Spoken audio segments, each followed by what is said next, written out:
não precisa ficar mandando e-mail, acho que é uma coisa mais simples, né? Se todo mundo Sim, concordar, Boa depois... noite, eu concordo.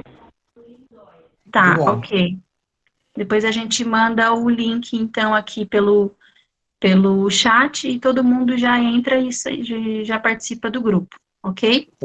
Sim, sim. Segundo, um outro recado eu estou sem internet aqui no meu bairro, então, quem está fazendo a parte de administração hoje da reunião é a Priscila, tá? Se alguém tiver algum problema, pode comentar aqui embaixo que ela ajuda.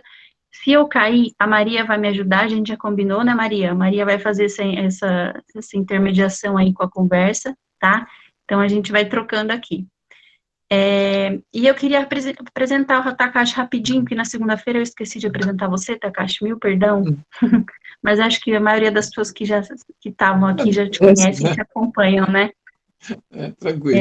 Mas só para te apresentar, para quem ainda não conhece, o Takashi, enfim, ele é um mestre, né, do terceiro setor, iniciou as atividades, né, nessa área do terceiro setor em 1975, né, e aí, através disso, ele fornece assistência para as instituições do terceiro setor.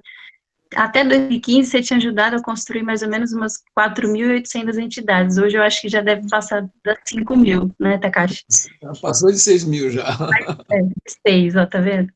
E aí, o Takashi atua na constituição dessas entidades, né, com a finalidade de desenvolvimento econômico, né, para o município, de trazer desenvolvimento econômico para o município, trazendo programas de desenvolvimento econômico, assessorando a elaboração do BSA junto às organizações, né?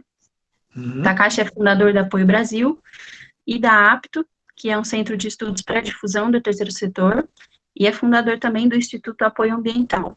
E aí, quando a gente começa a falar de responsabilidade social ambiental, o Takashi é membro do comitê da ABNT, que é a Associação Brasileira de Normas Técnicas aqui no Brasil, e também fez parte do comitê da ISO, sobre a norma internacional de responsabilidade social ambiental, né, Takashi? Sim. Então tá, hoje a gente começa a nossa segunda aula desse webinar que a gente criou aqui, né, de responsabilidade social ambiental. Então, queria passar a palavra para você e aí a gente vai seguindo assim. Bom, vamos lá. Só um adendo. Claro. Tainá, era legal de novo todo mundo mandar os e-mails só para a gente ir listando se Sim. entrou alguém diferente. Sim, sim, até porque a gente vai depois elaborar um certificado para todo mundo que participou, então a gente precisa ter o e-mail para a gente contar a presença, né, se a pessoa participou de todos os dias, então remandem, mesmo quem já mandou na segunda-feira, manda aqui de novo no chat que a gente vai anotando, para quem também não tiver e chegou hoje aqui, para a gente mandar os próximos documentos também, e no final do curso o certificado. Obrigada, Maria. Vamos lá. Vamos começar? Podemos? Podemos? Então, vamos lá. Bom, boa noite a todos. Na aula passada, nós comentamos em relação um pouco do histórico dessas situações, a questão das leis, como que foram criadas, para ter uma noção básica de como é que isso surgiu e que isso não surgiu assim simplesmente porque algum grupo quis fazer, né? Foi uma demanda necessária que está atendendo toda uma obrigação do mercado internacional para fazer isso, né?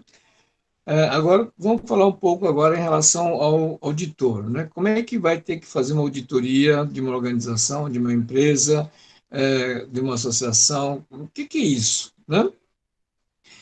A forma de fazer auditoria de responsabilidade social, ele é um pouco diferente, ou bem diferente, da forma tradicional de auditoria, que trabalha com ISO 9000, 14000, porque simplesmente não tem uma tabela para ser seguido, né? Ela não tem um formulário que eu possa simplesmente fazer um xizinho se está cumprindo ou não, né?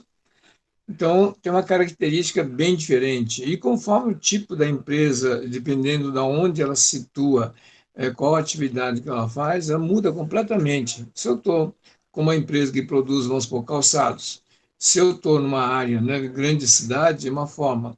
Se eu estou trabalhando numa comunidade de cidade interior, é uma outra forma. Se eu vou trabalhar com calçado feminino, é uma outra forma. Se eu vou trabalhar com calçado infantil, já é outra forma. Então, assim por diante, a formatação do balanço socioambiental não existe uma espécie de um receituário próprio no qual você vai pegar um prancheta, fazer xizinho, vai anotando, vai conversando com as pessoas e vai preenchendo. Não, não tem nada disso, né? Então, essa é a grande dificuldade inicial de entender o que é isso. Mas antes disso, né? Antes de fazer isso, essa forma de trabalhar, né? Como tem que ser feito o auditor, como tem que ser preparado, também está normatizado. E a normatização deixou bem claro que as pessoas que vão trabalhar na auditoria de responsabilidade socioambiental, não há necessidade que ela tenha curso de graduação do curso superior. Ela pode, desde que ela tenha atividade sobre isso, e entendam o terceiro setor que atua nessa área, então não há necessidade de uma formação acadêmica no processo. Porque ele precisa contar com uma série de outros profissionais. E para poder desenvolver isso, tem que ter uma pessoa líder da equipe de auditoria. Então, essa pessoa que vai liderar a equipe de auditoria tem uma obrigação de ter conhecimento sobre como se faz uma auditoria, que a ABNT tem a normatização sobre isso, e também tem que ter treinamento e capacitação sobre as normas e as leis que regem sobre isso. Então, com isso, tem uma dificuldade de arrumar pessoas profissionais que possam fazer esse tipo de auditoria. As grandes empresas de auditorias, que nem Bureau Veritas, SGS, RINA, são organismos internacionais que têm mais de 200 anos de existência, que estão acostumados a fazer uma série de auditorias. Elas não entraram nesse mercado, justamente por causa da situação complicada que é. E não só isso, se alguém auditar, uma organização auditar, uma empresa qualquer, e se ela tiver falhas no processo, a norma é bem clara. Além da empresa perder a certificadora também fica restrito a não poder mais prestar esse serviço. Então, com isso, as grandes empresas especializadas, organizações em fazer certificações de empresas ISO 9000, de ISO 14000, por exemplo, eles não entraram nesse mercado por saber dessa preocupação e da capilaridade do processo. Por outro lado, o decreto federal, chamado 774/6 de 2012, que tem a denominação de sustentabilidade, ela deixou bem claro que o atestado de sustentabilidade tem que ser fornecido através da Conselho de Políticas Públicas no município local ou entidades credenciadas. Isso é, teria que ter associações para poder fazer esse tipo de trabalho.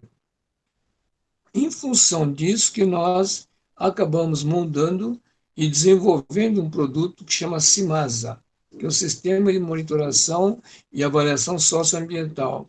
Acabamos montando esse tipo de produto de tal maneira que pudesse organizar esses grupos de trabalho em vários municípios no Brasil que tiverem interesse, de tal maneira que pudesse treinar e capacitar essa equipe local para que elas pudessem participar desse atestado que estaria fornecendo para a empresa.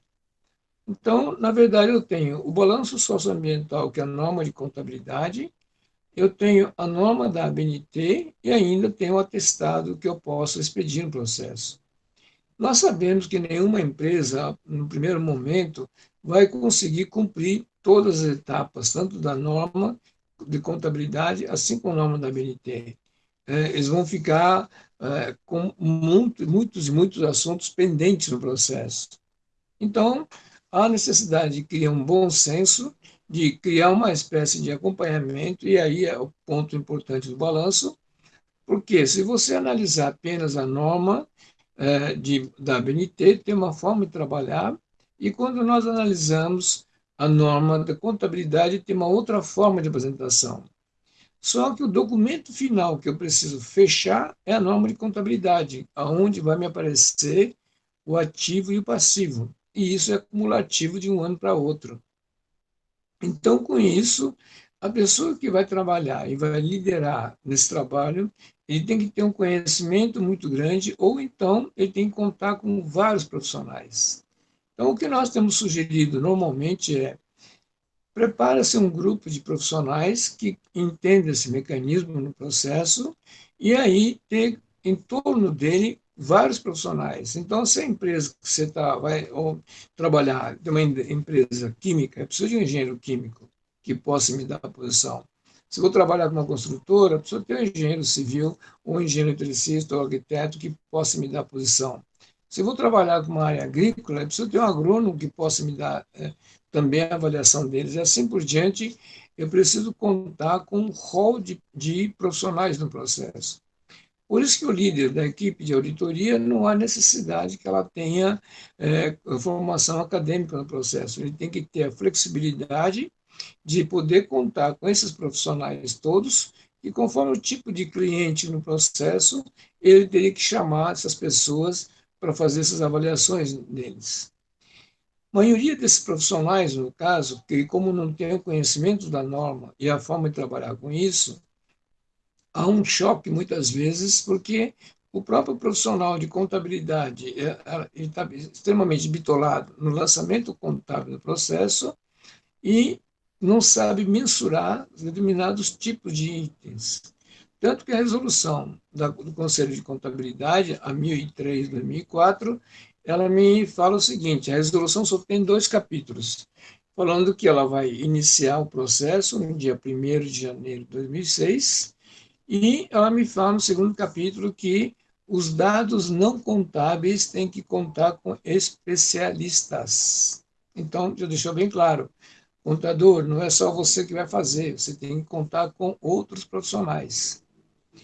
Só que acontece exatamente o problema aí. Os outros profissionais, não conhecendo como se faz esse tipo de atividade, então pode fornecer informações erradas ou equivocadas e pode levar ao lançamento contábil de erros grotescos no processo. Então, vamos pegar um caso clássico, né? Todos eles vão estar esbarrando num ponto chamado ambiental. Então, o engenheiro ambiental teria que fazer a valorização do que é os passivos ambientais deles. Só que na formação acadêmica dele também não aprendeu isso. Então, fica um marasmo, porque na formação acadêmica não se ensina como fazer esse tipo de dimensionamento, e muitas vezes, do ponto de vista técnico da engenharia ambiental, pode levar à indução de erros violentos. Exemplo, vou pegar uma empresa que tenha lá 100 ou 200 funcionários. Então, um dos pontos eu preciso saber como que os funcionários saem da sua casa, como ele vem trabalhar e como ele retorna para a casa dele. Porque o passivo ambiental desse deslocamento desse funcionário é da responsabilidade da empresa contratante do processo. E aí, eu já tive casos no que faz esse levantamento, a pessoa vem de ônibus e gasta tanto tempo de traslado de ônibus urbano, calcula-se com isso o consumo de óleo diesel e faz com que muitas vezes a empresa contratante seja responsável para neutralizar esse passivo de transporte urbano, que não é responsabilidade dele. Na verdade, quem tem que fazer essa neutralização é a empresa de ônibus e não o contratante dos funcionários deles. Isso, por exemplo, tem um equívoco enorme. Aí me apresenta um passivo ambiental enorme para a empresa e quando vai ver, a origem não é dele. Então, antes de entrar em cálculos técnicos de dimensionamento dessa questão, eu preciso descobrir qual é o inventário ambiental. O que é realmente da empresa contratante que está buscando balanço? Qual é a responsabilidade dos fornecedores deles ou dos prestadores de serviços deles? Então, muitas vezes, se você não tiver esse conhecimento no processo, você acaba pondo para a empresa um passivo ambiental enorme que não é dela. Isso acontece direto.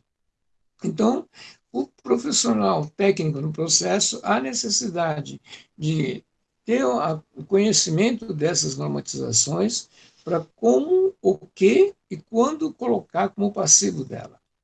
Se aquele funcionário vem de carro, tal, né, e o carro é da pessoa que dá funcionário, sim, nesse caso, a responsabilidade é da empresa que contratou e ele sabia que ele estava vindo de carro. Né? A pessoa veio de bicicleta, então tem crédito. Tal, né? Quem veio a pé tem crédito também. Tal, e assim por diante, na hora de fazer o trabalho, tem que fazer com que haja esse afinamento de informações. Mas para isso, o que acontece? Normalmente, os departamentos dentro da empresa não têm esse tipo de informação. Então, na ficha de seleção dos funcionários, por exemplo, não existe essa pergunta sendo feita ao trabalhador que está sendo contratado. Você vende ônibus, vende carro, como que você vem? Não tem esse tipo de dados no processo.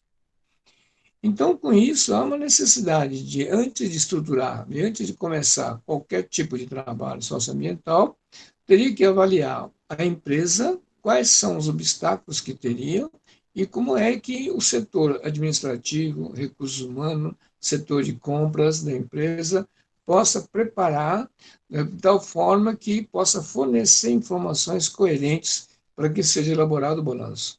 Então, esse é o primeiro ponto onde o líder auditor no processo tem que ter essa afinidade no mecanismo, conhecimento, para que possa ver quais são os profissionais que ele deve chamar, como que ele tem que compor a equipe dele. Então, para cada tipo de organização, para cada tipo de atividade, dependendo da sua localidade, onde está instalado, há necessidade que haja esse tipo de informação. E aí o papel do líder da equipe de auditoria é exatamente isso. Quem vai ser esse líder? Muitas vezes você não vai achar uma pessoa especificamente para isso. Então, quem tiver mais afinado, quem tiver melhor conhecimento, é o que provavelmente vai ser o líder dessa equipe, e essa pessoa acaba sendo líder naturalmente e não por questão de formação. Então, quanto mais a pessoa tiver o conhecimento, maior a afinidade do segmento da sociedade civil, com isso a pessoa merece ser líder da equipe de auditoria. Então, esse é o primeiro grande dificuldade que existe, porque não tem assim um sujeito que fala, não, eu sou líder da equipe de auditoria e acabou. Não tem esse tipo de chancela que você possa atribuí-lo. Porque muitas vezes a pessoa pode fazer seus cursos, treinamento para isso, mas não quer dizer que ao estar fazendo esse treinamento, ele tem o conhecimento e a sensibilidade de avaliar como que seria o processo de certificar a empresa. Então, esse é um dos pontos mais críticos que tem, que não é como qualquer tipo de certificação de auditoria convencional. Por outro lado, também tem que ter um conhecimento, também envolvimento diretamente do contador da empresa, que justamente toda a parte de compra de produto e serviço, quando passa na mão dele no processo, ele teria que estar já informando automaticamente na contabilidade se ele comprou produto e serviço de quem está neutralizando a questão socioambiental ou não. Por que motivo? Se eu compro um produto e serviço de uma empresa que não fez as ações socioambientais, então, como eu estou comprando o produto e serviço dele, eu, como comprador, sabendo dessa situação, eu sou obrigado a neutralizar o passivo desta empresa. Agora, se a empresa fornecedora já me apresenta o balanço socioambiental, que ela não esteja totalmente em dia, mas está fazendo esse procedimento, então essa compra, do valor da compra que eu estou fazendo desta empresa, já é crédito para a empresa compradora. Então, com isso, tem que começar a fazer com que a própria contabilidade saiba identificar esse processo e classificar esses fornecedores em função disso. As grandes empresas, né, que estão preocupadas com isso, já tem no seu cadastro, já tem um formulário se tem balanço socioambiental ou não. Quando você faz o cadastro, já tem na relação. E essas empresas que não apresentam o balanço socioambiental, quando é chamado por uma grande empresa, ela fica a reboque de outras empresas que tenham a questão do balanço socioambiental. Isso é, a preferência de quem tem balanço socioambiental. Quem não tem, você está cadastrado, mas só será chamado se o principal não tiver condições de ser o fornecedor. Então, isso já está ocorrendo e muita gente não tem esse conhecimento. As grandes empresas, você pode ver na hora de cadastro da empresa, como fornecedor, tem um quadradinho que tem essa pergunta se tem balanço socioambiental ou não. O Takashi, Sim. Acho que Vamos lá. até porque quando você compra, né, desse fornecedor e ele não tem o BSA para demonstrar qual é o passivo que vem daquele produto, né? Você está comprando esse Sim, produto, você está comprando um passivo também, né? sim, Então, exatamente. esse passivo cai na sua conta, né, que está comprando. Então, por isso que acho que é importante você também exigir do seu fornecedor que tenha um BSA, né? Sim, sim. Então, quando a empresa quer fazer, né, o balanço socioambiental, ela tem um processo meio complicado, porque não é só ela que tem que fazer. E a norma, inclusive, é bem claro sobre isso, né? É calculado até quinto grau de fornecimento. Então, se esse ano a empresa principal está fazendo balanço socioambiental, para o próximo ano eu preciso fazer com que o primeiro grau de fornecedor também atinja isso. E no próximo ano, o segundo grau de fornecimento, e assim por diante. Então, é uma forma no qual não vai escapar ninguém, vamos chamar, tá? Então, o auditor que vai liderar esse processo, ele tem que ter, no mínimo, essas noções de como que tem que ser feito esse tipo de trabalho e aí como tem que se estruturar dentro da empresa. Então, com isso, é como faz a ISO 9000, por exemplo, você forma um comitê dentro da empresa para fazer a certificação de ISO 9000. Ele é similar também na questão do balanço socioambiental. Eu tenho que criar também uma comissão interna para trabalhar com isso, no qual precisa contar com contador, recursos humanos, compra, né, fiscalização, um monte de segmentos para poder compor isso. Por outro lado, a empresa pode fazer também regulamentos internos para poder fazer isso. Já tem algumas empresas fazendo isso. Isso é, eu contratei uma empresa X e essa empresa não tem o balanço socioambiental. Então, eu comunico a ela que ela tem que dar um prazo para que ela me apresente isso, e vamos supor que até próximo exercício deverá apresentar com isso. Mas a empresa não quis fazer. Tá bom. Então, se ela não quis fazer o processo, eu posso reter uma parte do pagamento que estou fazendo para essa empresa e fazer com que a empresa faça o cumprimento do passivo socioambiental daquela empresa que não quis fazer. Então, com isso, posso reter esse tipo de pagamento. Na área pública também está sendo adotado mesmo nos moldes do processo. Isso faz a licitação, se não tem, pode perder o cancelamento do processo ou vai ter que compensar essa neutralização de alguma forma. Então, alguém tem que pagar essa conta. Então, existe esse tipo de processo que podem ser feito conforme o tipo de empresa. Algumas das empresas também já têm um fornecimento de material, produto ou serviço, e muitas vezes elas já têm um crédito socioambiental. Mas, por não apresentar o balanço, muitas vezes não tem como comprovar isso. Então, daí a exigência de que apresente o balanço socioambiental para ver se realmente a empresa tem esse tipo de passivo ou crédito ambiental. Na legislação da licitação, por exemplo, né, na 8666 de 93, no artigo 3º que foi regulamentado, ela permite que, se eu tenho duas empresas concorrentes no processo, e uma que tem menor preço estaria literalmente ganhando a licitação, no entanto, se a outra empresa tiver o balanço socioambiental, o atestado de sustentabilidade, eu posso cancelar o meu concorrente desde que o preço esteja até 25% acima do meu concorrente. Então, ela estabelece um valor alto no processo. Isso é, as empresas que trabalham com a questão do balanço socioambiental têm preferência nas licitações no processo. Então, esse tipo de trabalho já está acontecendo já. Então, algumas empresas trabalham em licitação, elas não querem falar o que está sendo feito e guardam esse documento como um trunfo para que, quando participe de licitação, ele espera, aguarda todo mundo decidir e, quando ele vê que o preço dele está até 25% acima, ele tem condições de cancelar a licitação ou anular o concorrente para ele poder ter o serviço na mão.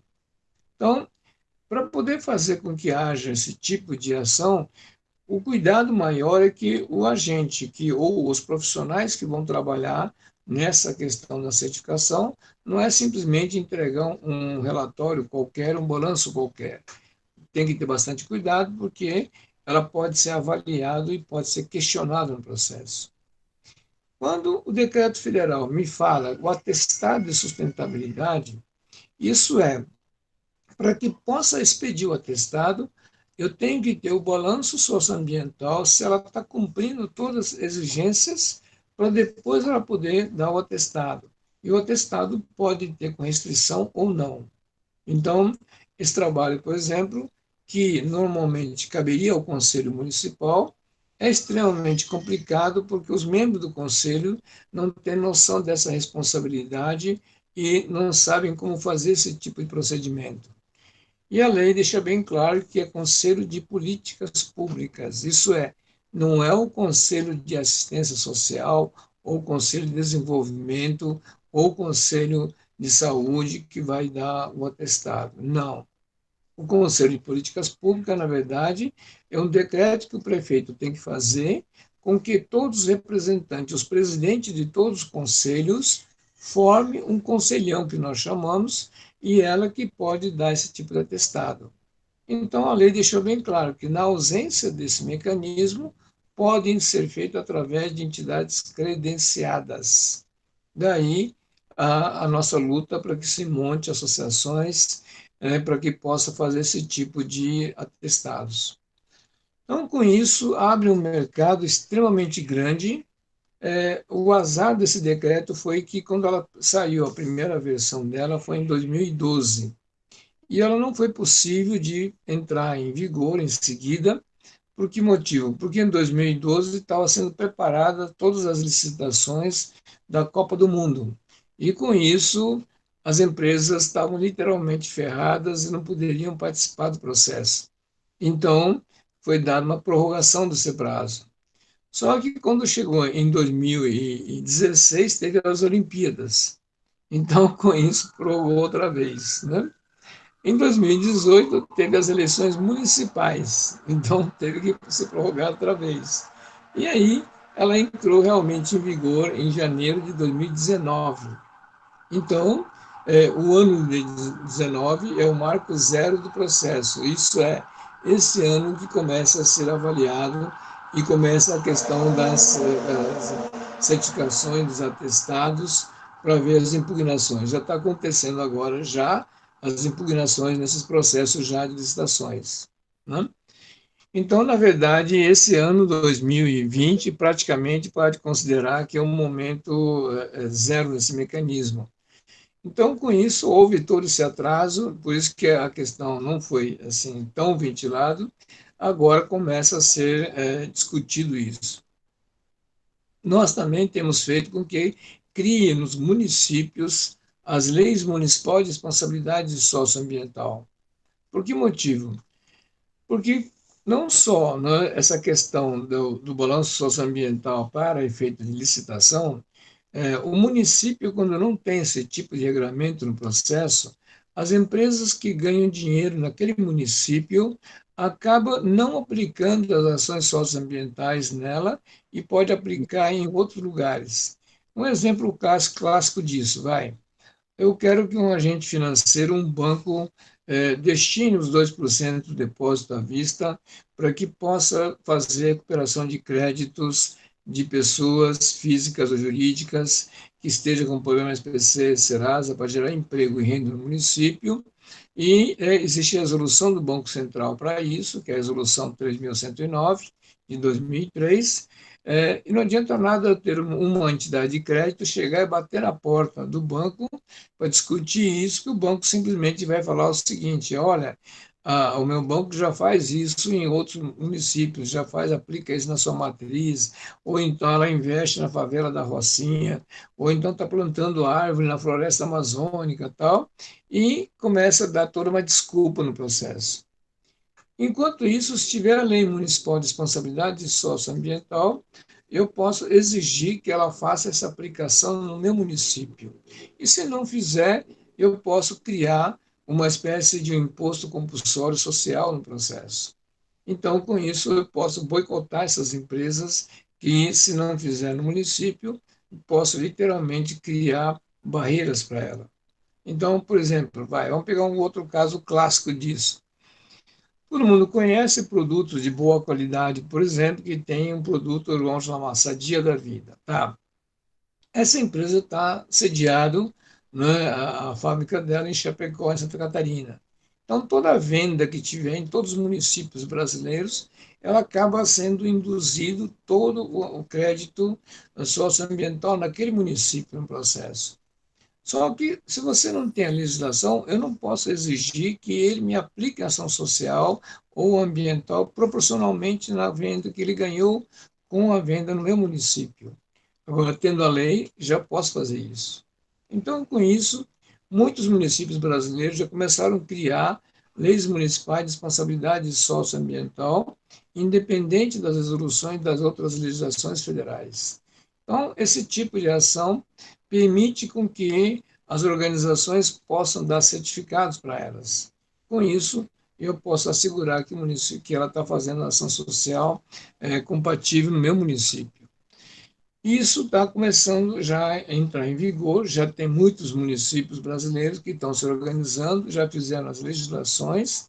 Os primeiros municípios que fez a legislação sobre isso data na época do ano 2000, e nós já estamos já há 20 anos e muitos municípios já têm essas legislações feitas e estão sendo cobradas agora.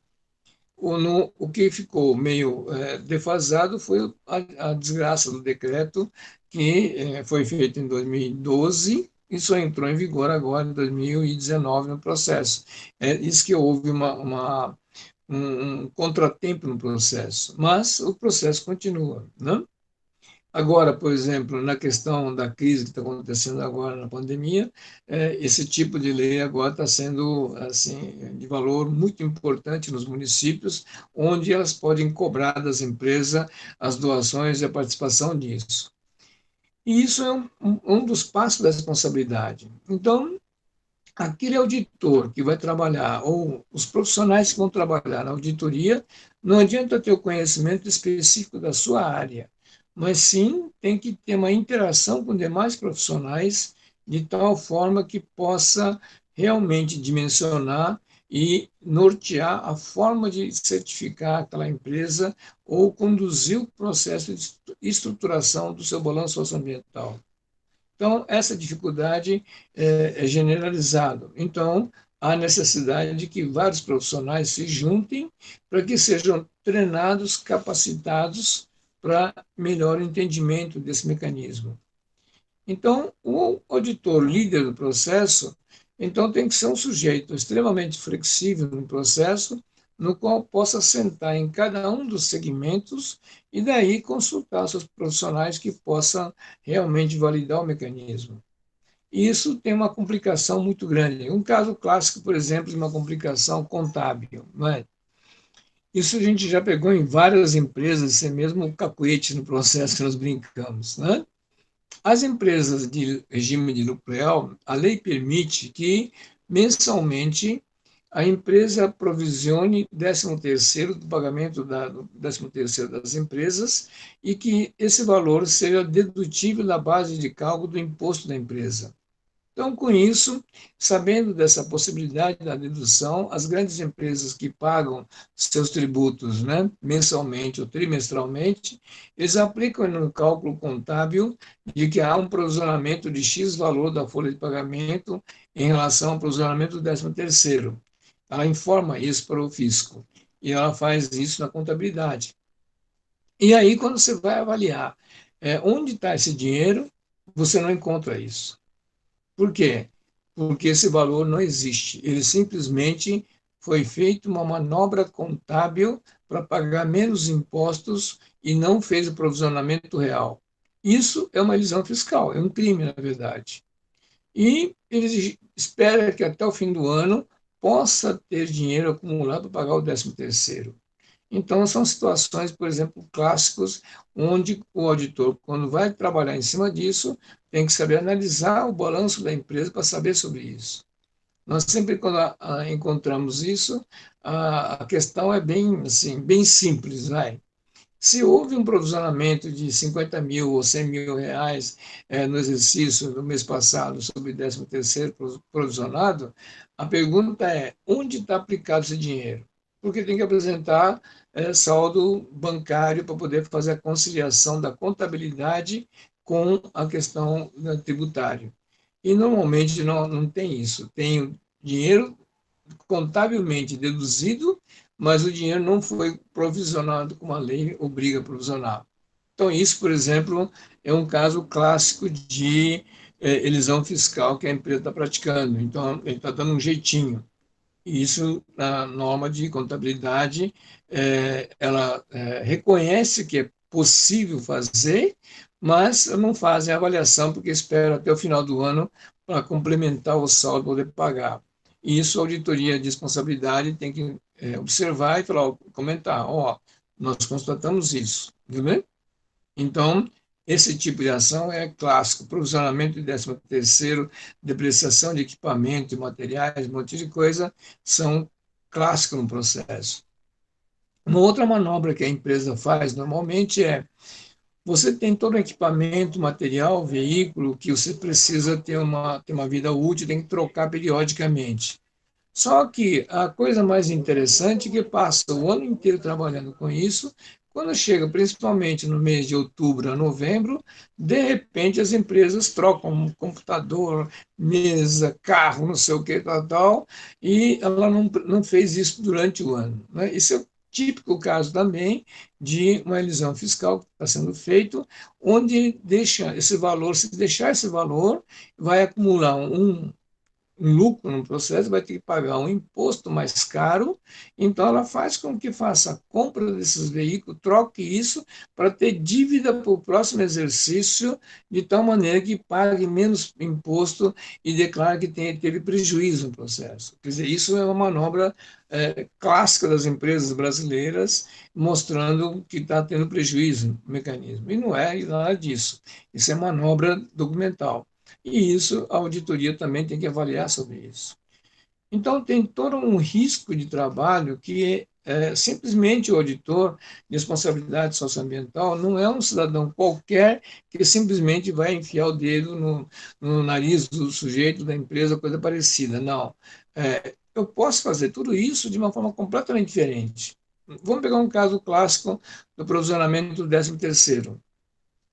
Se você olhar a lei do imposto de renda, a 9.249 de 95, quando você olha o artigo 13, né, o parágrafo 2º e o inciso 3, ela me fala o quê?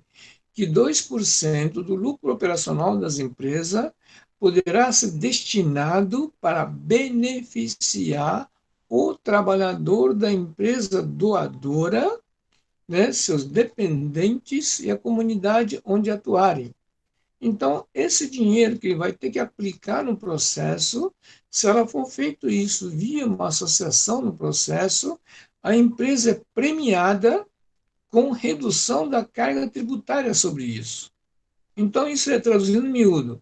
Em vez de fazer traquinagem, de querer pagar menos impostos e fazer todo um rolo tributário no processo, correndo o risco de receber uma multa, se ela tivesse responsabilidade, se tivesse conhecimento da ferramenta do terceiro setor, esse mesmo valor poderia estar sendo provisionado numa associação com os funcionários, pode montar com eles no processo, e com isso pode fazer com que haja uma recuperação de 34%. Então, isso, por exemplo, o pessoal não sabe fazer isso. Então, na verdade, a lei foi feita no sentido de ajudar as empresas a pagar menos impostos desde que cumpra todas as etapas de responsabilidade. Então, com isso, essas traquinagens que a pessoa está fazendo não tem risco, não tem necessidade nenhuma no processo. Então, com isso, o auditor tem que ter essa visão para poder ter essa conversa com o pessoal, para antes de começar a fazer a auditoria, criar um conceito diferente para poder enterrar uma série de vícios de gestão que existe hoje nas organizações no processo. Esse é o maior obstáculo que existe no processo. Muitas vezes a pessoa, às vezes o dono da empresa não está sabendo disso. Já vi em muitos casos onde donos, presidente da organização, não sabe que o funcionário está fazendo essa traquinagem no processo. porque ele não tem o conhecimento desse processo, mostra que é legal, e aí tanto o tributarista como o contador realmente, né, tem fundamento legal, então pode fazer essa dedutibilidade, fazer essa traquinagem, mas não tem um recurso colocado em lugar nenhum. Enquanto que se tivesse associação, seria melhor. Só para ter uma ideia de uma conta, por exemplo, o provisionamento do 13º, né, que seria um dozeavo do salário, daria algo em torno de 8,33% ao mês, um processo que poderia provisionar. Se isso aí for provisionado para uma associação, não precisava provisionar 8,33%. Se fizer 7% ao mês, isso seria uma diferença de 1,3%, faria com que a aplicação desse dinheiro ao longo dos 12 meses daria o valor do salário do processo. Agora, se fizer esse 7% de contribuição no processo, como ele vai recuperar 34% desse valor, então, na verdade, ele só fez 5% só. Então, o que acontece? Em vez de cumprir com que tem esse benefício tributário, o sujeito prefere correr o risco de receber uma multa cavalar e ainda por cima o dinheiro não foi provisionado e quando chega no final do ano, a empresa tem uma necessidade desesperadora e recorre aos bancos para poder ter financiamento. Então, esse é um caso clássico do processo onde o auditor tem que ter esse conhecimento desses mecanismos para que possa realmente avaliar se a empresa está cumprindo a ação socioambiental ou não.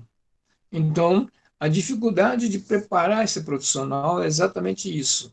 Ele tem facetas de trabalho muito complicado, conforme tipo de organização.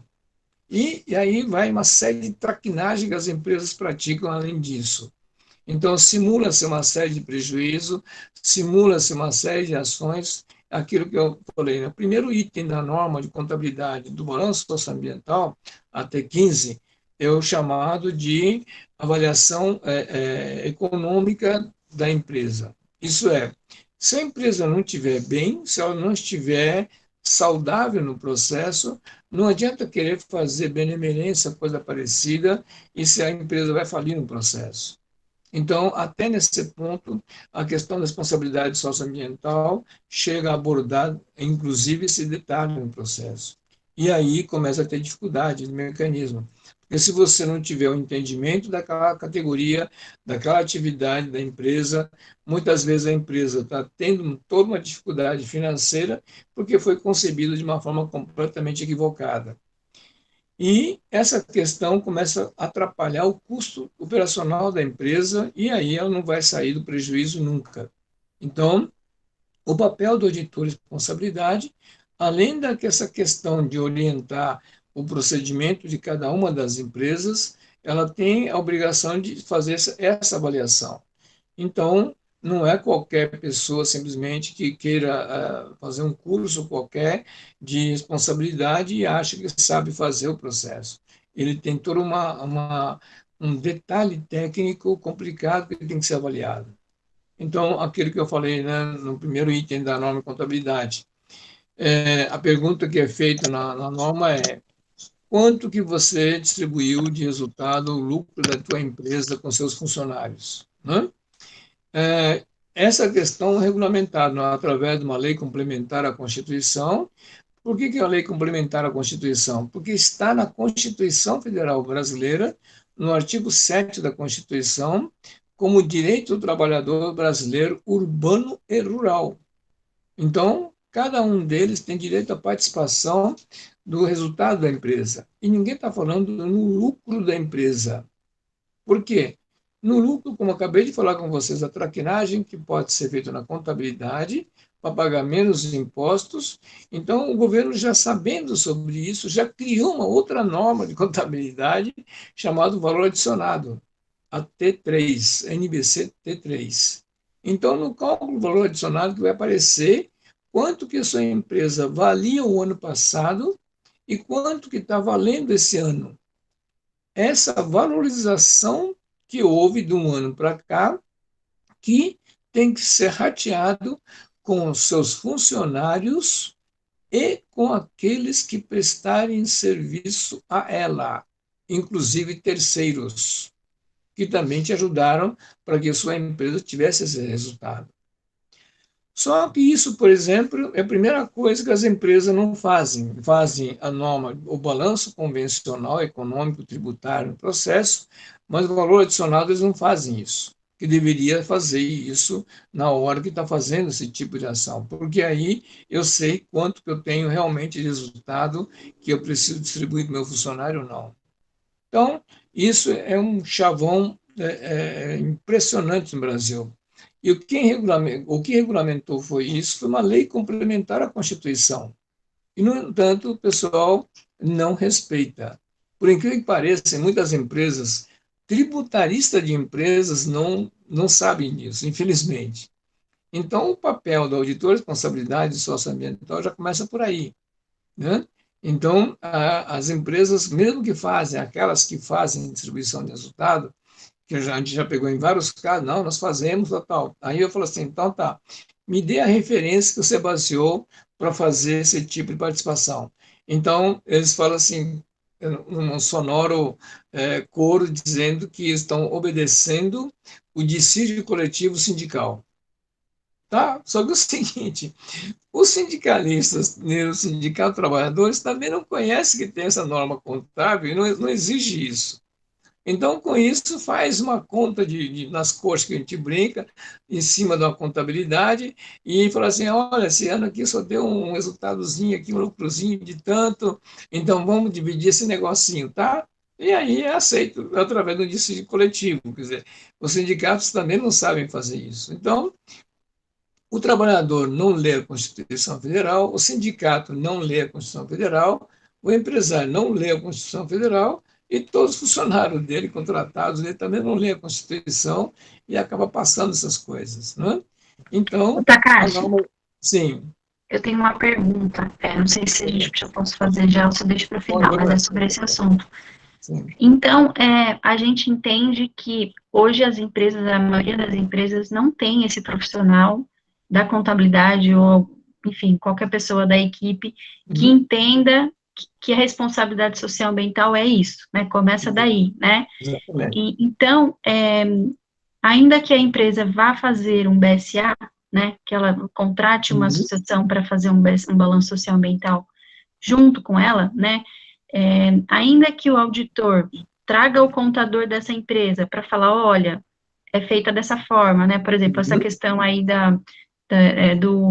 de dividir o resultado, né, com os funcionários.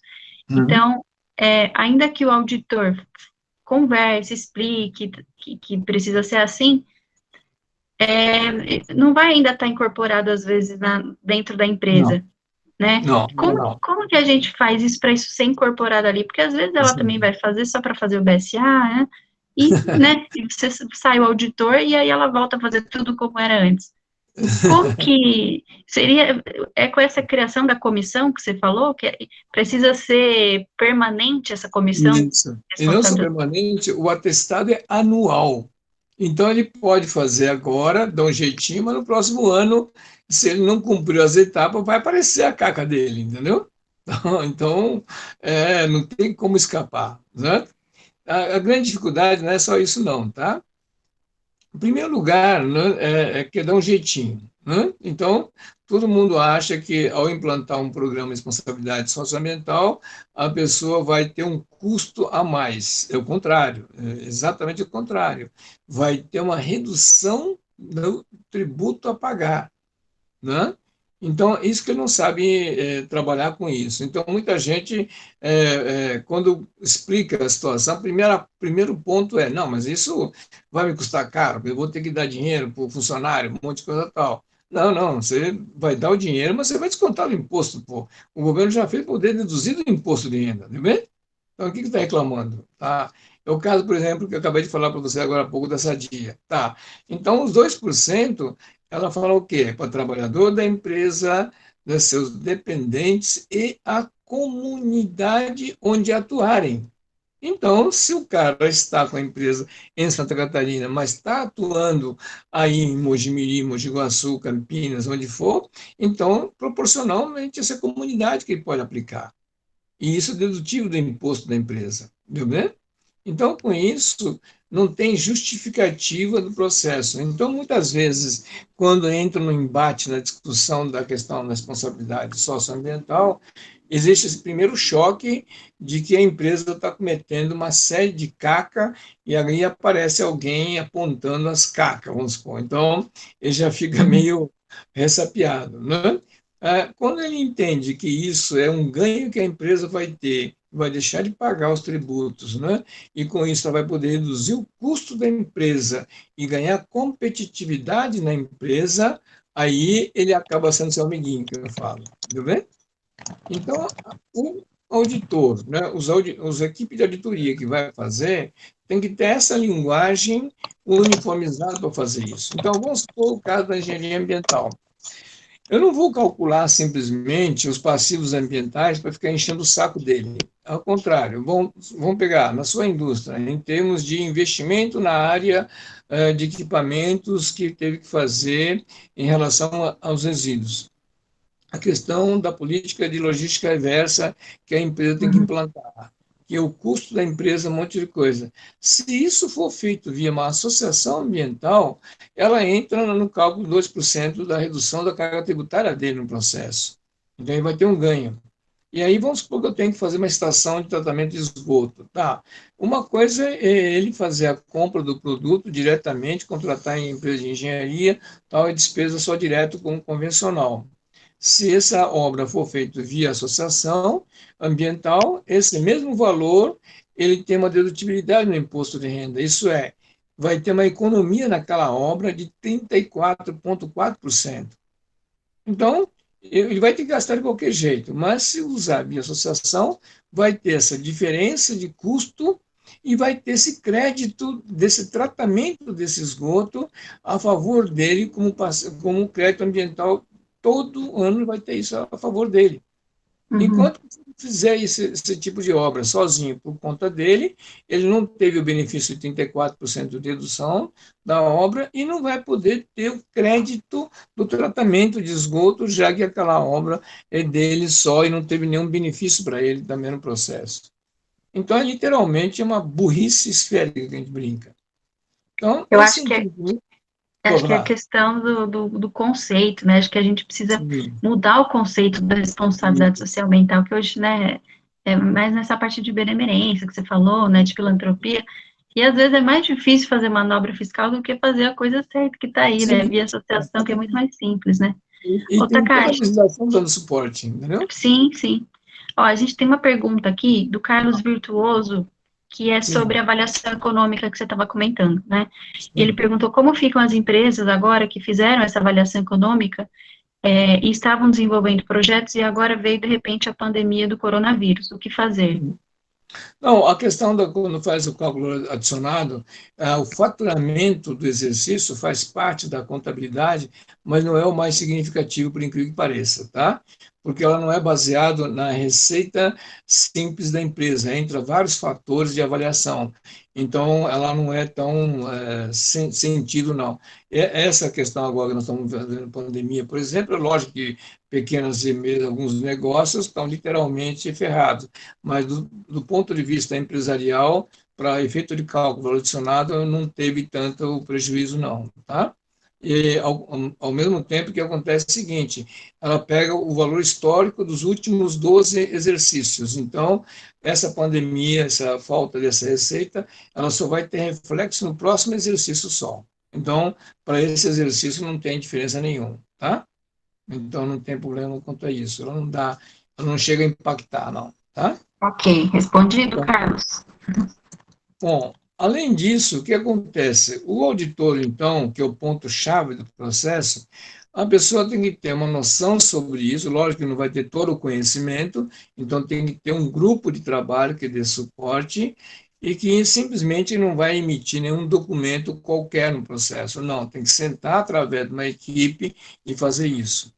E dentro desse procedimento, dentro da avaliação da equipe de auditoria, ela vai ter uma equipe de auditoria interna dentro da organização, conforme o tamanho da empresa, mas também eu também tenho que pegar pessoas de fora. Isso é, eu tenho que ter pessoas que são clientes deles, ou familiares de funcionário deles, ou ainda aquelas pessoas que não são clientes deles. Então, você ouve nas empresas, normalmente, aquele SAC, né? Serviço de Atendimento ao Cliente, né? O cliente não precisa ter atendimento, que eu brinco. O que precisa atender é o não cliente, para saber o que está acontecendo para o cara não ser cliente, né? Isso, por exemplo, você não vê isso nas empresas, né?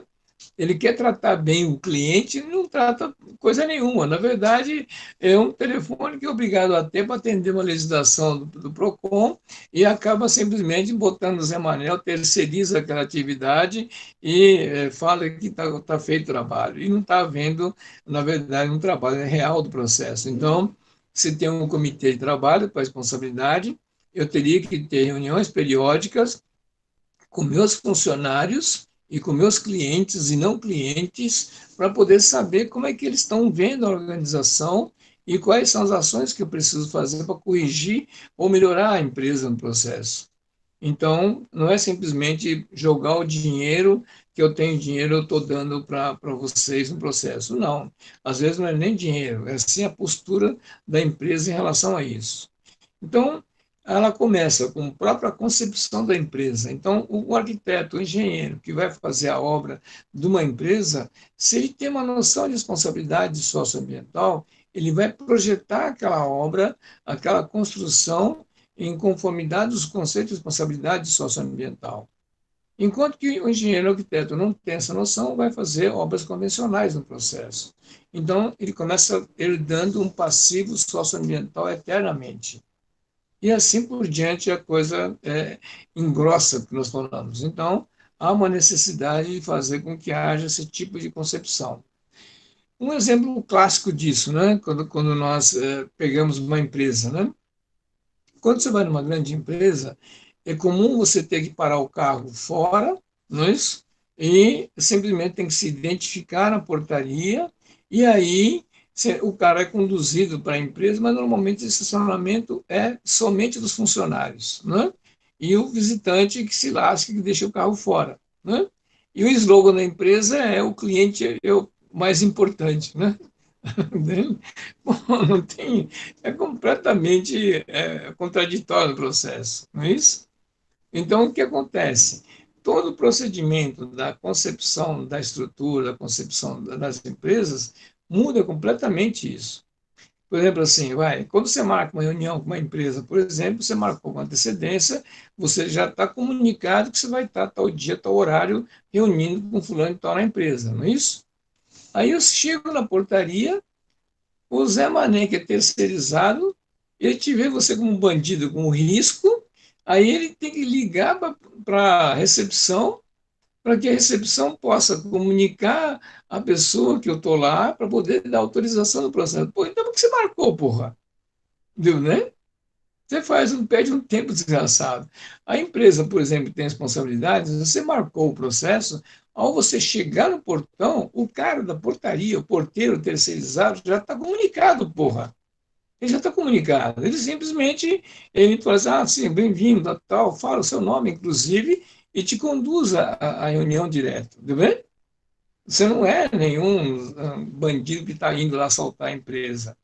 Então, com isso, tem todo um equívoco de posturas em relação a isso.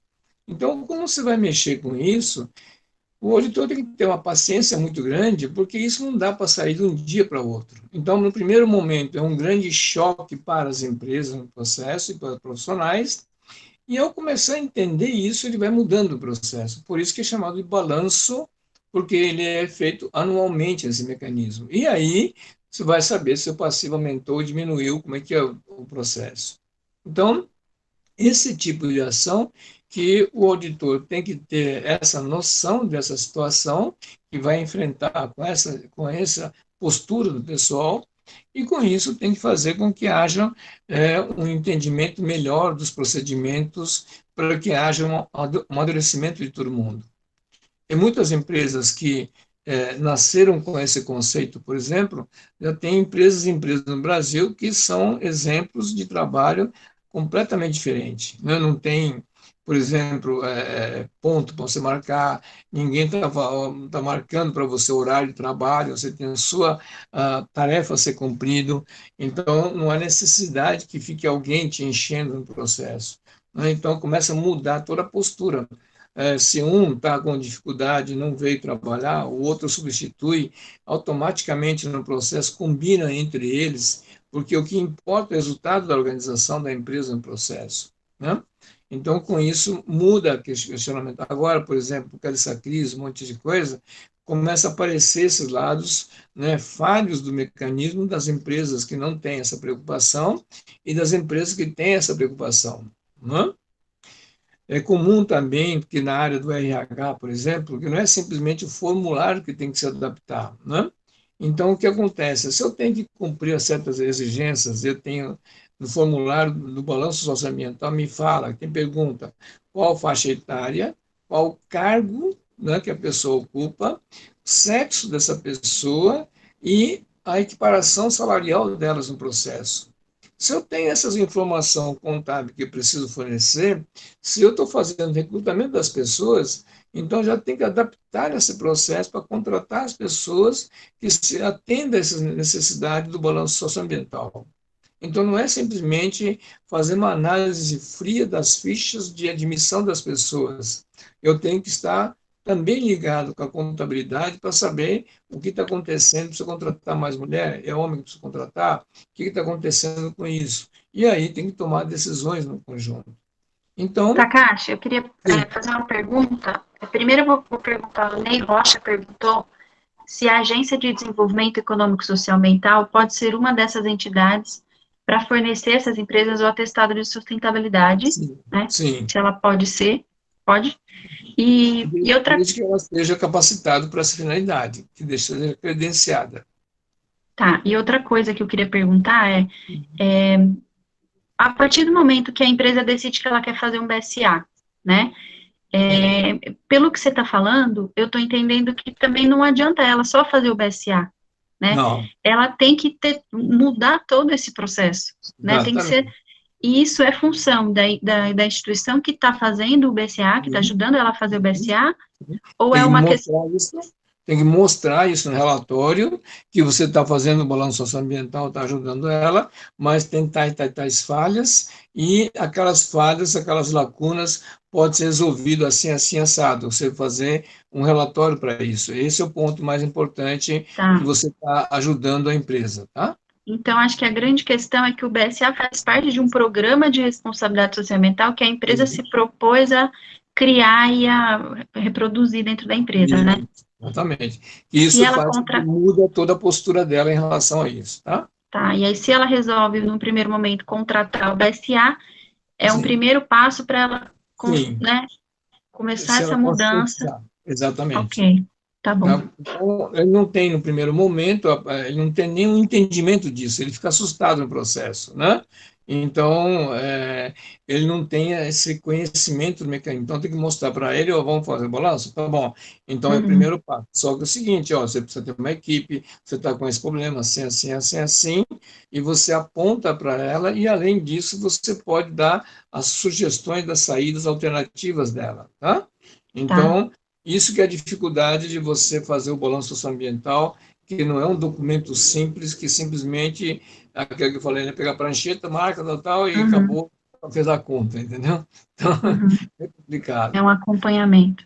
Isso, tá? E não só acompanhamento, é o seguinte, muitas vezes, né, a organização tá feita completamente equivocado, está totalmente errado. Por exemplo, assim, hoje de manhã eu estava conversando com uma empresa, por exemplo, que trabalha com distribuição, que está falindo, que está com dificuldade, estão exigindo deles que faça balanço socioambiental, e o cara pé da vida porque, pô, é uma distribuidora que tem há mais de 40 anos, tá endividado até o pescoço, e está com um problema total, e o cara estava puto que tem que fazer o balanço ambiental. Então eu falei, o problema não é isso aí não, porque você, na verdade, você não era para ter distribuidora como empresa, você concebeu o teu negócio errado. Aí no começo a pessoa ficou meio pé da vida comigo, mas quando eu comecei a explicar como é que tem que ser feito, aí a pessoa começou a dar risada e falou, nossa senhora, sou burro mesmo, não sei o que e tal. A pessoa sentiu o erro do processo, né? Então, se você não tiver essa forma de você se apresentar no processo, e se não criar essa maturidade entre o auditor, o consultor no processo, juntamente com a empresa, ele fica um documento estanque, né? E o balanço socioambiental exatamente não é um documento estanque, né? E ela não é para apurar prejuízos, né? Nem lucro da empresa, e sim para ver que tipo de situação que ele está cumprindo. Por exemplo, um caso clássico, vai. Quantas empresas hoje aplicam recurso em educação? Entendeu? Bom, dentro do balanço socioambiental, se você olhar a norma T15 lá, tem 3 itens a ser lançado em despesa de educação. Por que tem isso? Simples, porque tem um decreto federal chamado o quê? Compromisso de todos pela educação. Então, o governo, sabendo que tem necessidade de melhorar a educação e ele não tendo recursos para isso, ela fez com que criasse dentro do balanço socioambiental demonstração de como que as empresas estão investindo em educação. Isso é educação para os funcionários, para os seus dependentes e para a comunidade onde atuarem. Perfeito, isso é. Eu preciso treinar e capacitar o meu funcionário que é semi-analfabeto ou precisa de curso, graduação, o que for. Eu preciso fazer com que os filhos desses funcionários também estudem tal para que não haja problema tal. E também preciso melhorar a educação na comunidade local onde está atuando. E com isso tem nas escolas, em todas as escolas públicas já tem associação de pais e professores para essa finalidade. Então, com isso, eu posso fazer com que haja tempo integral nas escolas públicas, para não deixar a molecada na rua para assaltar um monte de coisa.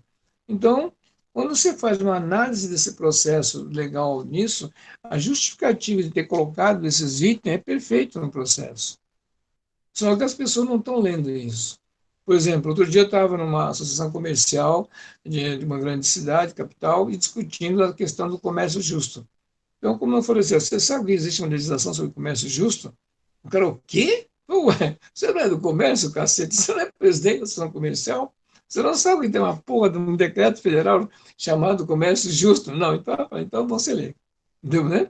Antes de começar a chorar a relação de que o comércio está com dificuldade financeira, coisa parecida, por aí. Entendeu?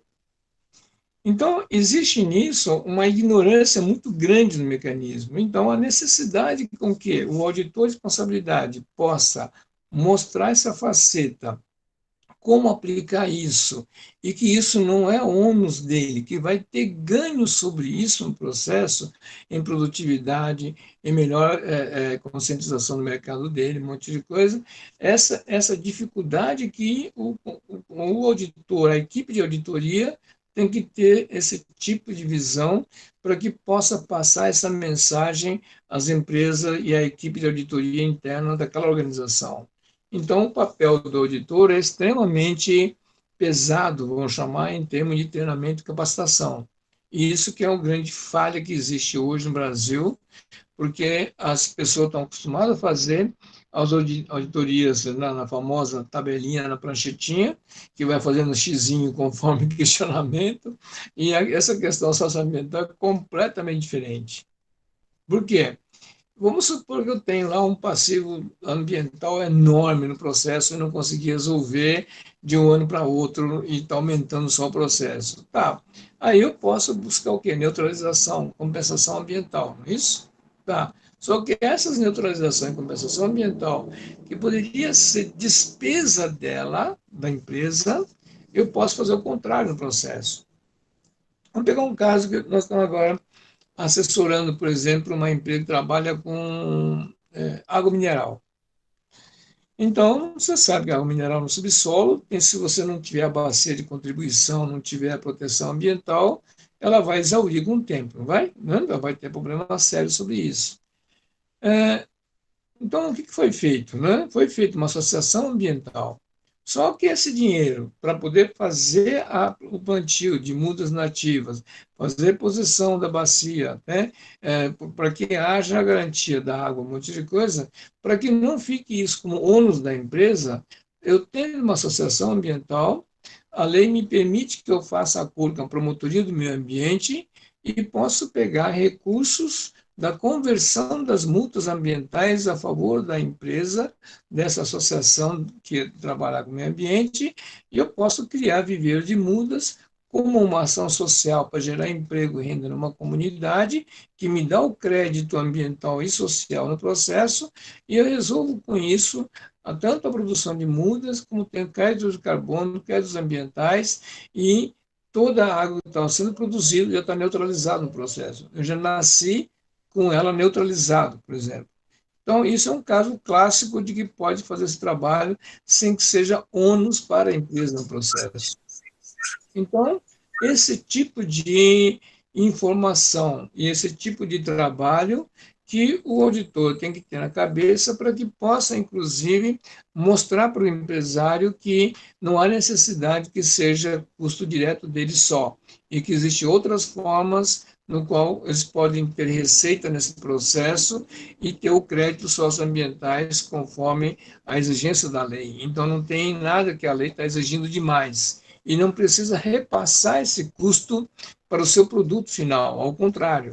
Né? Ele pode vender essa água com o rótulo de que está fazendo neutralização e ele pode disponibilizar os créditos ambientais no balanço socioambiental na internet, ou então, inclusive, posso fazer com que isso seja uma renda adicional do negócio dele ao vender as plantas para outras empresas que também têm que neutralizar essa questão ambiental, por exemplo.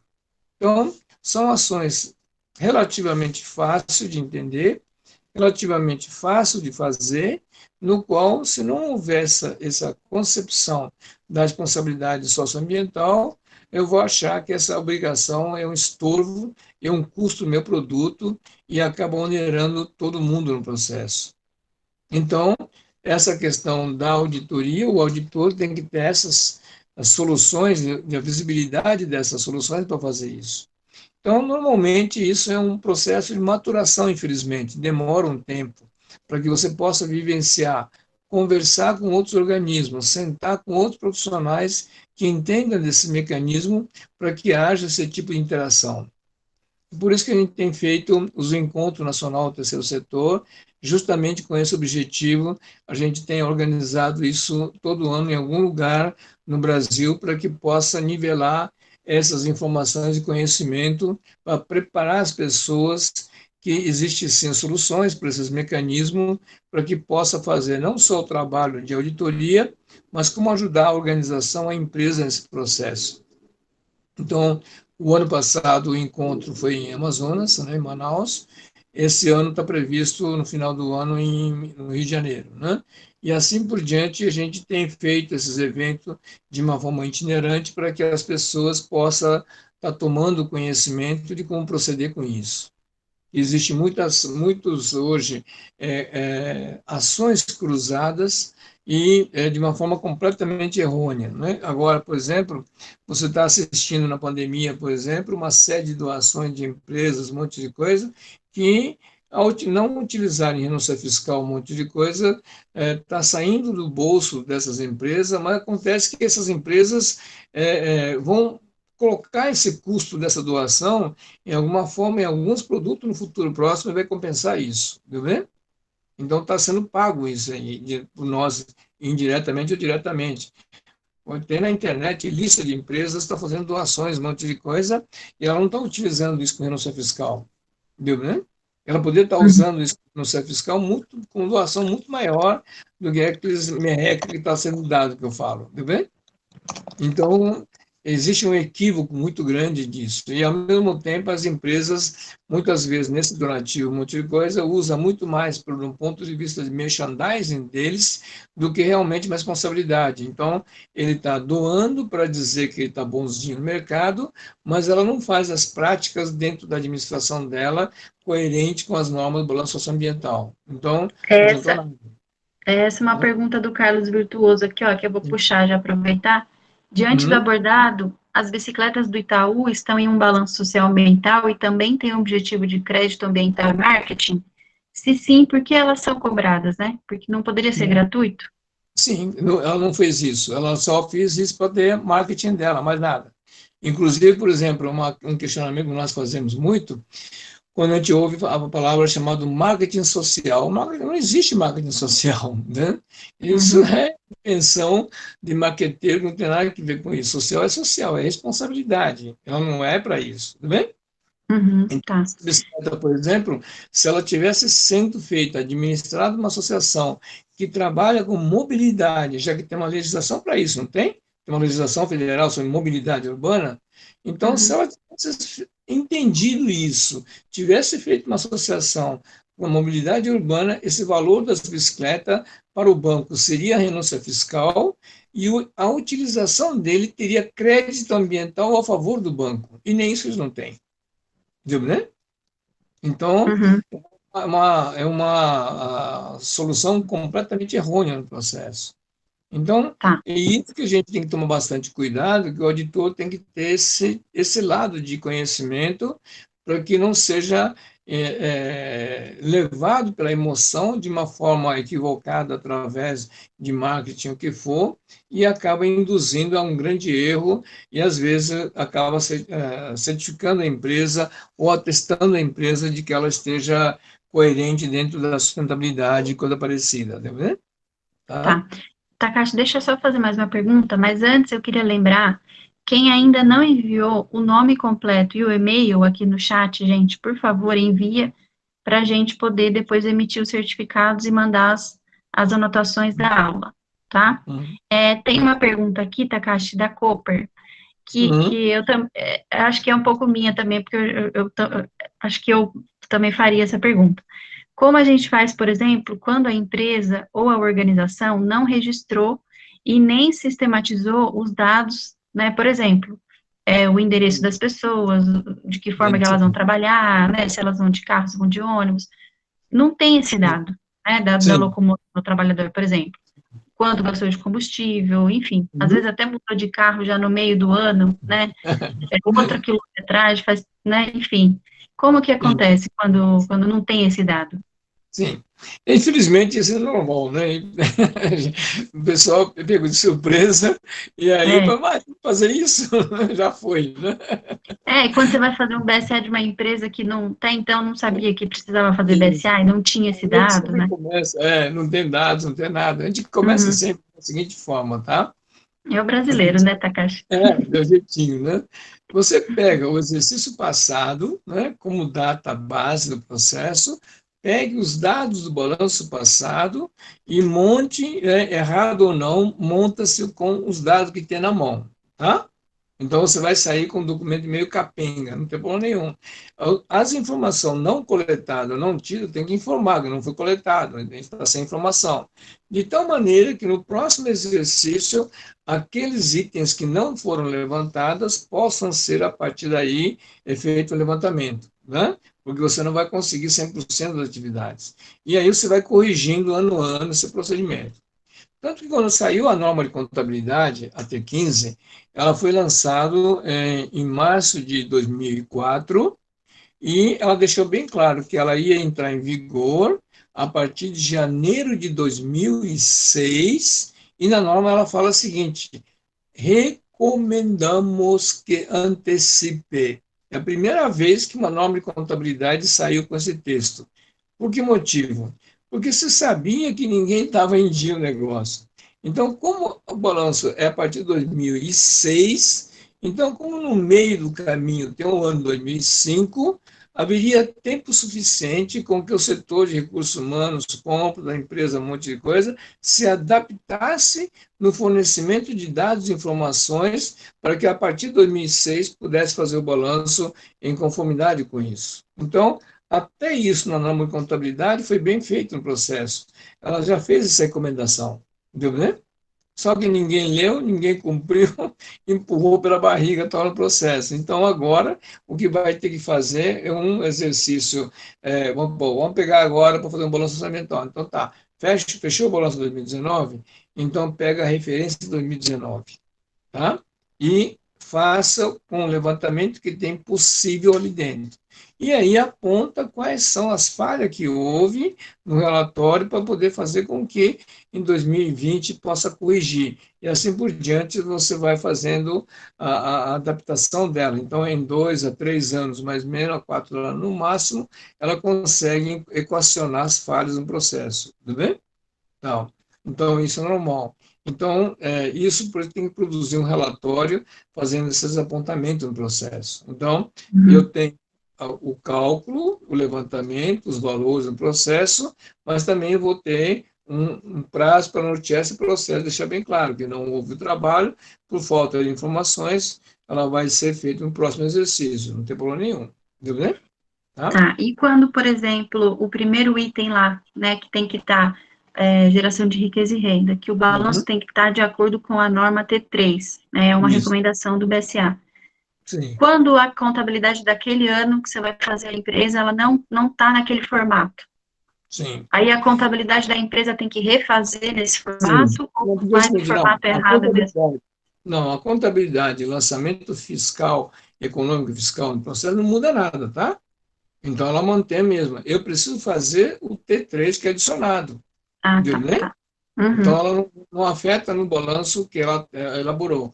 Ela vai pegar os dados do balanço financeiro, tributário, e daí vai produzir o T3. Tá? E também no T3 vai ser a mesma coisa. Como não houve, a empresa está lá 5 anos, 10 anos que existe a empresa, nunca fez avaliação. Então tem que ter um momento zero. Viu, né? Tá. Uhum.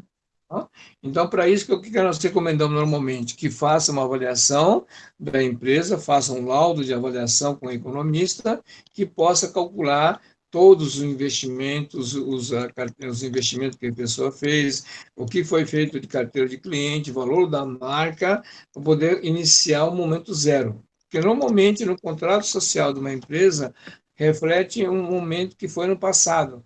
E isso pode ter sido há 5, 10, até 20 anos atrás. Então, como não tem jeito de atualizar esse mecanismo, o momento zero é quando faz o laudo de avaliação através do economista.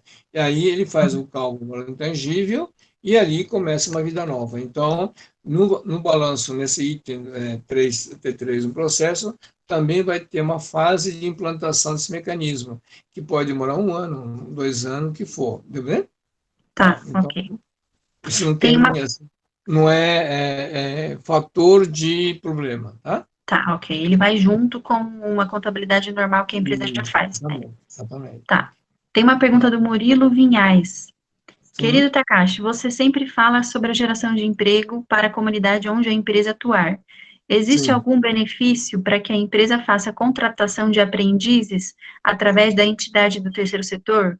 Algum tipo adicional de renúncia fiscal? E como faz quando acontece?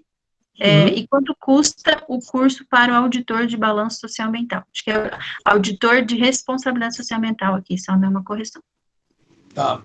Vamos lá. A questão da aprendiz, né, que é a legislação específica para isso, que pode ser feito através de empresa ou associação do processo, tem todo um rigor de cumprir a lei. Mas não é bem por aí só não, tá? Um outro mercado que é extremamente mal explorado, mal utilizado, são os estagiários no processo, né?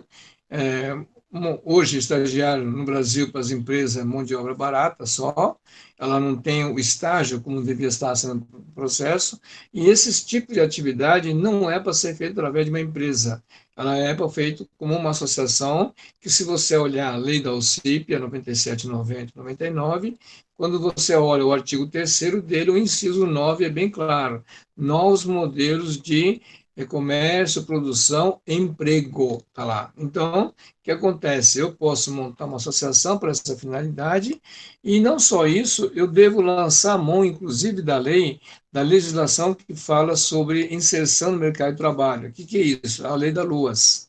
Então, quando eu faço esse tipo de ação, o governo concede a você a isenção do INSS patronal dos funcionários que você tiver nele. Então, ele é muito melhor do que simplesmente pegar a lei de aprendiz e sim fazer esse caminho do lado, juntamente com a LUAS, que você tem isenção da cota patronal e quando a empresa te contratar nessa prestação de serviço, para a empresa também tem isso como crédito socioambiental. Então, ela é muito melhor para trabalhar dessa forma do que simplesmente contratar a lei, a questão do aprendiz, tá? Então, existe muito mais outras formas de trabalhar mais interessante que isso, tá? Porque no caso da lei da LOAS, no caso de inserção no mercado de trabalho, eu não preciso trabalhar só com jovem aprendiz, não. Eu posso pegar pessoas que estão no mercado, que não têm qualificação, e essas pessoas não têm curso para treinamento e capacitação disso, e com isso eu faço a inserção dessa pessoa profissionalizante. São os cursos que a gente chama de profissionalizante, que tem carga horária de coisa de 20 a 60 horas mais ou menos, e eu consigo colocar essa pessoa no mercado e profissionalizar ele. Então, existe a legislação para isso, então é muito melhor trabalhar com isso que são pessoas de idade já, ou né, que não são jovens simplesmente no processo. Então, você tem esses dois caminhos para ser seguido, tá? Quanto aos cursos de auditoria, um monte de coisa, agora está em curso, por exemplo, um trabalho que está sendo feito pelo pessoal lá de São Caetano do Sul, tá? Então, tem a Cimasa de São Caetano do Sul, está preparando agora um curso online para a formação de auditores, tá? Então, se entrar, fazer uma busca no site Cimasa São Caetano do Sul, vai encontrar o pessoal que trabalha com isso e ele pode te passar mais informações, tá? E no site tem todo o valor, né? Se não me engano, o site é www.abcdoterceirosetor.com.br. Tá? Quem conseguiu entrar lá no grupo do Facebook, já pode subir lá para a gente também essa informação, tá? E aí a gente coloca todas essas informações de curso, de terceiro setor, de responsabilidade social ambiental lá. Tá. Certo, Murilo? Esse trabalho está sendo feito através de um grupo lá de São Caetano do Sul, tá? Porque a gente faz o curso normalmente presencial, mas aí por causa dessa questão da crise, acabamos tendo que optar por curso à distância, tá? Então, vai ser feito isso. Tá. E vários lugares do Brasil também tem essas agendas programadas também. E que esse ano, por causa dessa questão da pandemia agora, eu estou tendo que fazer uma mudança das agendas dos treinamentos no Brasil inteiro, né? Então, vai ter uma mudança agora, estou só aguardando ver o fim do processo para poder definir novas datas, tá? Tá, ok. Aí a gente vai colocando todas as informações lá também, que acho que chega para todo mundo, né? Okay. Tem uma outra, da Caixa agora tem mais duas perguntas aqui. Vamos lá. A Cooper perguntou, pelo Ayrton, que é um associado caçador, qual a importância dos dados de gênero, idade, cor, etnia, e qual a relação desses indicadores com a questão da responsabilidade social ambiental, né? O que esses dados das pessoas aí tem a ver com...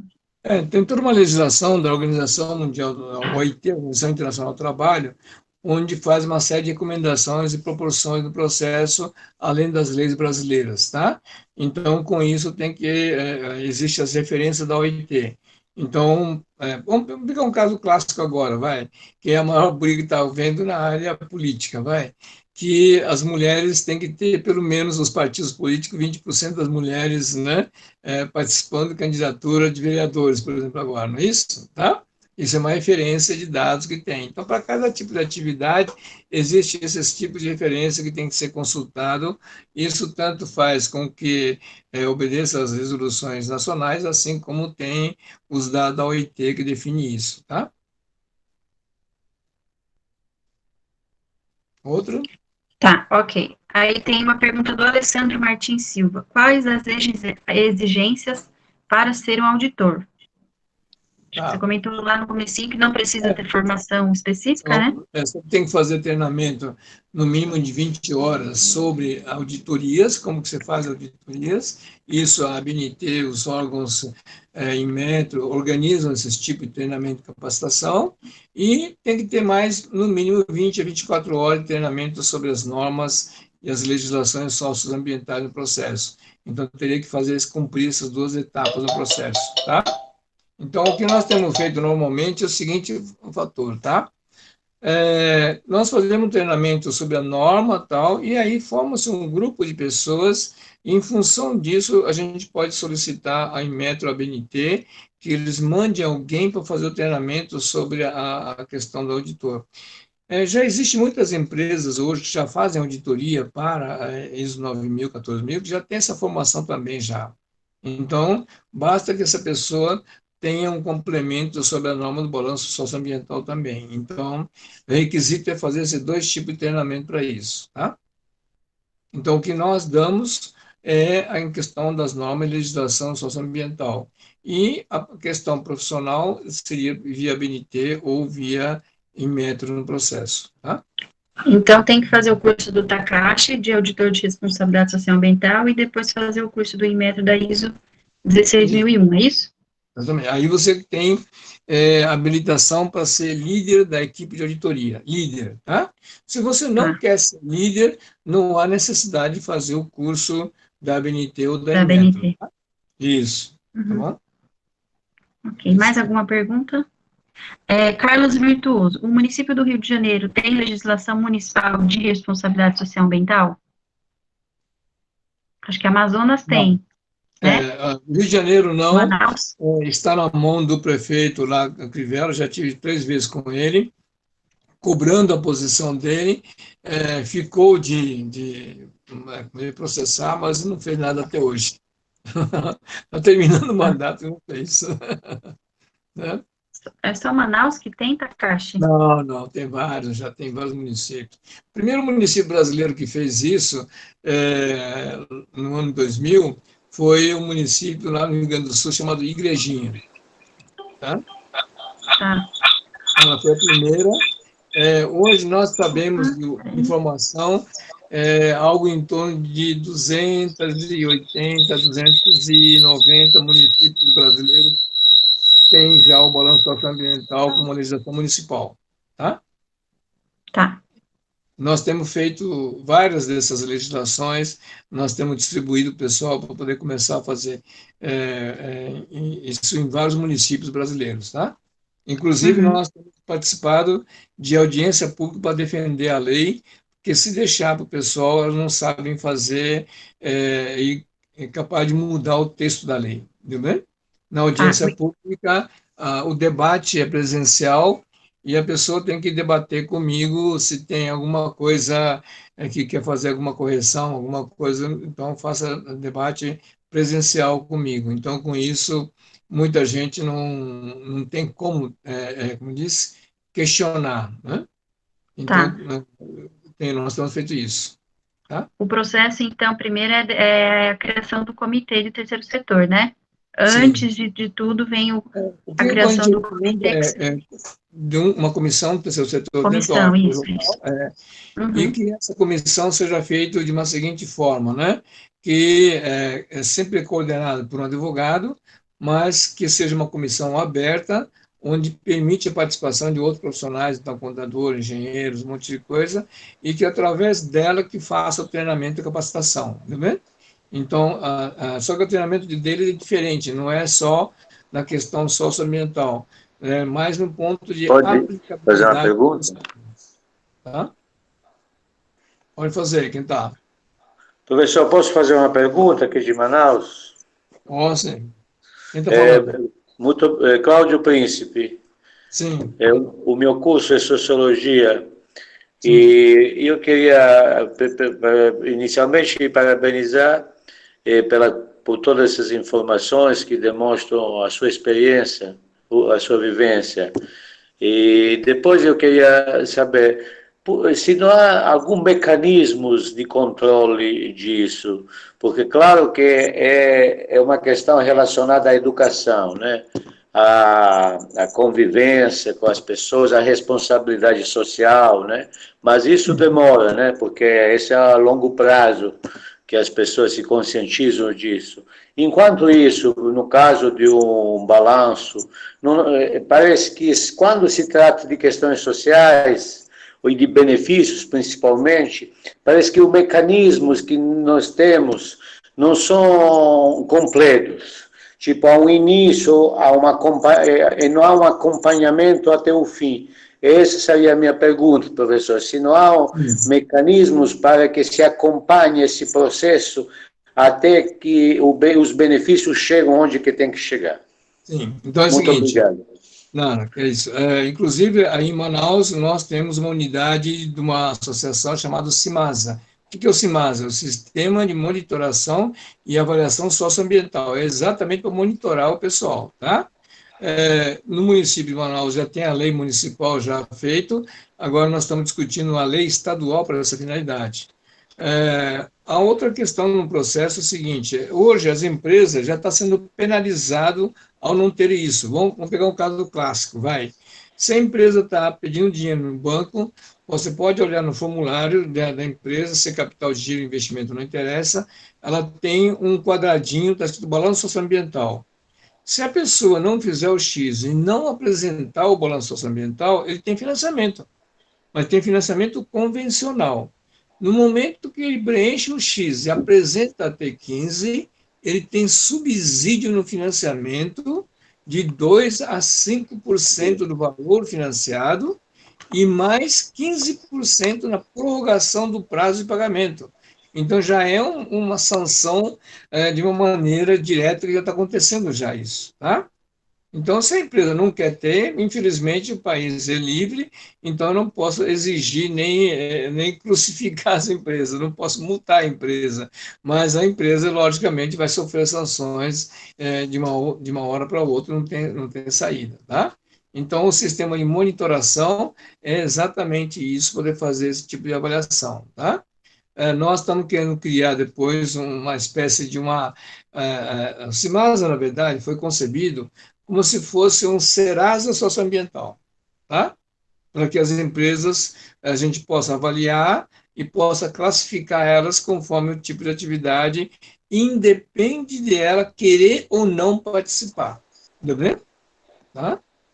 Então, porque muitas empresas, no caso das empresas SA, por exemplo, é fácil porque o balanço dela é aberto publicamente, entendeu? Então, você basear no balanço e já fazer isso, né? Nós tivemos um problema sério recentemente no Brasil, em São Paulo, principalmente com o Bovespa, né? A Bovespa estava adotando um modelo de certificação socioambiental e a gente intercedendo em vários e-mails, mensagens, dizendo que estava errado, até que não teve jeito, senão pedimos uma reunião com a diretoria e quando nós mostramos para eles que estavam fazendo referência completamente equivocada, que não estavam obedecendo às leis brasileiras e que eu podia entrar com uma ação contra a Bovespa no processo, ela parou imediatamente de classificar esse processo e já há 2 anos que não tem mais classificação, enquanto ela não criar um novo modelo no Brasil, tá? Então, está acontecendo um movimento sim, né? Só que, infelizmente, ainda de modelo bem ainda reduzido, mas já está acontecendo, tá? Takashi, a gente tem alguns comentários só aqui do Newton e da Jandira sobre o Amazonas, né, sobre a questão do extrativismo, perguntando se é mais ou menos dentro dessas premissas, acredito que sim, né, tudo dá para se usar terceiro setor e responsabilidade socioambiental está em tudo, né. E o projeto de Humaitá também sem lixão para beneficiar os catadores de resíduos lá no Amazonas, né. Estamos já no tempo aqui, eu acho que a gente podia fazer um compiladão e terminar, né, Takashi? Okay, o Carlos comenta aqui, quando a gente fala de terceiro setor na administração pública, que é importante a gente implementar a legislação municipal de responsabilidade socioambiental. Se está correta essa afirmação. E não só isso, na questão dos municípios, eles não fizeram a lei que esteja adequado com o marco legal do terceiro setor. Isso o município tem que fazer a lei municipal de OS ou CIP. E muitos municípios não fizeram isso, ou fizeram leis separadas, ou então eles não fizeram uma unificação do processo. Então, muitos municípios brasileiros estão com esse problema e a gente tem trabalhado em cima disso para que faça uma única legislação que seja para certificar como OS e como CIP. E aí, extinguir, inclusive, a lei municipal de utilidade pública municipal e a lei estadual também de utilidade pública, que o federal não existe mais, então não tem justificativo que o município e o estado continue dando certificado de utilidade pública, tá? Okay. Bom, eu tenho que agradecer a todo mundo aí, o que a gente puder atender está disponível. né, que pode mandar as perguntas, um monte de coisa a gente vai respondendo, independente desse chat no processo. E na próxima aula vamos aprofundar um pouco mais sobre a aplicabilidade disso nas empresas, tá? Ok, guardem as perguntas, gente, para a semana que vem, tá bom? Então, se quiser, Convido... manda no grupo, e aí, acho que é mais fácil lá no grupo do Facebook, que essa sala, quando todo mundo sair, ela fica meio desativada, tá? Semana que vem a gente volta no mesmo link, tá bom, gente? Quem ainda não mandou e-mail com o nome completo aqui, por favor, tem gente que ainda não mandou, não vai ter como a gente mandar certificado. E vamos todo mundo aceitar o convite lá para participar do Facebook, e a gente vai se comunicando por lá, certo? Obrigada, Takashi, mais uma vez. Obrigada a todo mundo. Tá bom, até mais. Boa noite para vocês. Até, gente. Só uma pergunta. Claro, Maria. Eu estou vendo aqui que está escrito gravando, né? Isso, está gravando. Você vai disponibilizar isso em algum lugar, em algum link? Então, Maria, a gente está descobrindo ainda, essa gravação, ela vai para o nosso Google Drive, tá? Dependendo do tamanho que ela ficar, a gente consegue subir no Facebook, no YouTube, algum lugar assim, tá bom? Mas, de qualquer forma, tá no nosso Google Drive, a gente pode mandar o link também para as pessoas acessarem pelo Google Drive, certo? Porque teve 2 pessoas que participaram na terça e que hoje não participaram, me perguntaram se ia ser gravado, se existia alguma possibilidade. Tá, a gente disponibiliza sim, tá no nosso Google Drive lá, guardadinho. Tá, joia. Certo? Bom, obrigado a vocês.